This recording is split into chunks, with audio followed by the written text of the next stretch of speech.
Hello everyone, welcome back to my channel.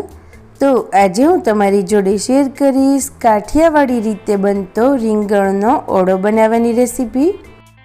આ video જોઈ અને તમે ઘરે એક વખત ટ્રાય કરશો એટલે ઘરમાં બધાને ભાવશે।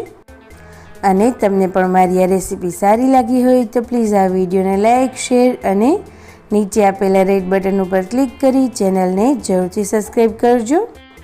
તેના માટે મેં અહીંયા મીડિયમ સાઇઝના 2 રીંગણ લીધેલા છે। તો આ રીતે પહેલાં હાથ વડે તેનો ઉપરનો જે પાનનો ભાગ હોય તેને કટ કરી લઈશું। ત્યારબાદ ચપ્પુની મદદથી આ રીતે આખા રીંગણમાં મોટી સાઇઝના આંકા પાડવાના છે, જેથી કરી અને તે અંદર સુધી સરસ રીતે કૂક થઈ જાય। ત્યારબાદ ઉપરથી આ રીતે થોડું તેલ લગાવી દઈશું। ત્યારબાદ સ્ટવ ઉપર આ રીતેનું સ્ટેન્ડ રાખી અને તેને શેકવા માટે મૂકીશું। તમે રીંગણને ડાયરેક્ટ સ્ટવ ઉપર પણ મૂકી શકો છો। હવે તેની સાઈડ ચેન્જ કરતા જઈ અને 5 થી 7 મિનિટ પછી તમે જોઈ શકો છો રીંગણ સરસ રીતે શેકાઈ ગયા છે। ત્યારબાદ રીંગણને 10 થી 15 મિનિટ માટે રેસ્ટ આપીશું। જ્યારે રીંગણ સરસ રીતે ઠરી જાય ત્યારબાદ તેને છોલી અને આ રીતે એકદમ સરસથી ક્રશ કરી લઈશું। આ પ્રોસેસ કરવાથી ઓળાનું જે ટેક્સચર હોય છે તે એકદમ સરસ એવું સ્મૂધ રહે છે। આ ઓળાને સરસ રીતે બનાવવા માટે મેં આજે અહીંયા ધ ઇન્દુસ વેલી બ્રાન્ડની ટ્રી પ્લાય સ્ટેનલેસ સ્ટીલ કઢાઈનો ઉપયોગ કરેલો છે। તો ઓળો બનાવવા માટે આપણે અહીંયા 3 થી 4 ચમચી જેટલું તેલ ગરમ થવા માટે મૂકીશું।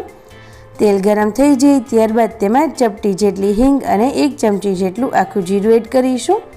જીરું શેકાઈ જાય ત્યારબાદ તેમાં 1 મોટી ચમચી જેટલી લસણની પેસ્ટ એડ કરીશું અને ત્યારબાદ તેમાં 2 મોટી ચમચી જેટલી કોથમીર એડ કરીશું। આ સમયે જો તમે તેમાં કોથમીર એડ કરશો એટલે ઓળાનો ટેસ્ટ ખૂબ જ સરસ લાગશે। ત્યારબાદ તેમાં 2 નંગ લીલી ડુંગળી એડ કરીશું અને તેને સરસ રીતે મિક્સ કરી દઈએ। ત્યારબાદ તેમાં 2 નંગ જેટલા નાના કટ કરેલા ટામેટાં એડ કરીશું અને તેને પણ ગેસની મીડિયમ ફ્લેમ પર સરસ રીતે કૂક થવા દઈએ। આ કઢાઈ 3 લેયરથી બનેલી હોય છે, જેથી કરી અને વજનમાં તો ભારે હોય જ છે, પરંતુ તેની સાથે જ તેમાં બનાવેલું ફૂડ ક્યારેય બળતું નથી કે ક્યારેય ચોટતું પણ નથી, જેના કારણે આ કઢાઈમાં કુકિંગ કરવું જેટલું ઇઝી છે તેને ક્લીન કરવી પણ એટલી જ ઇઝી છે। હવે આપણે તેમાં મસાલા એડ કરીએ। 1 ચમચી જેટલું નમક એડ કરીશું, 1 ચમચી લાલ મરચું પાવડર, 1 ચમચી ધાણા જીરું પાવડર, અડધી ચમચી જેટલી હળદર, અડધી ચમચી જેટલો ગરમ મસાલો। આ બધા જ મસાલાને હવે સરસ રીતે મિક્સ કરી દઈએ। આ સમયે જો તમારે ચપટી જેટલી ખાંડ એડ કરવી હોય તો તે પણ કરી શકો છો।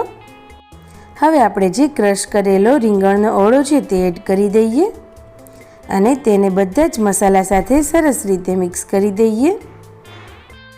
અને આ કઢાઈની સાથે જ તમને તેનું ટ્રી પ્લાય સ્ટેનલેસ સ્ટીલ ઢાંકણ મળી જશે। તો તેને ઢાંકી અને 2 મિનિટ માટે કૂક થવા દઈશું। તો હવે આપણે ચેક કરી લઈએ, બધા જ મસાલા સરસ રીતે ભળી ગયા છે। તો આપણો એકદમ ઇઝી અને ટેસ્ટી કાઠિયાવાડી ઓળો બની અને તૈયાર થઈ ગયો છે। તો છે ને આ કઢાઈમાં કોઈ પણ રેસીપી બનાવવી ખૂબ જ ઇઝી અને એકદમ ટેસ્ટી। તેની સાથે જ તેમાં બનાવેલી બધી જ રેસીપી 100% હેલ્ધી પણ બને છે। તેની સાથે જ આ કઢાઈને ક્લીન કરતા સમયે ક્યારેય તેમાં સ્ક્રેચ નથી પડતા અને ડિશવોશરમાં પણ તમે તેને ક્લીન કરી શકો છો। તો જો તમારે પણ આ કઢાઈ લેવી હોય તો તેની બધી જ ડિટેલ્સ મેં ડિસ્ક્રિપ્શન બોક્સમાં આપેલી છે, તમે ત્યાંથી તેને પરચેસ કરી શકો છો। તો હવે ઓળાને આપણે સર્વિંગ બાઉલમાં લઈ અને સર્વ કરીએ। જો તમને મારી આ રેસીપી ગમી હોય તો પ્લીઝ આ વિડીયોને લાઇક, શેર અને ચેનલને જરૂરથી સબસ્ક્રાઈબ કરજો।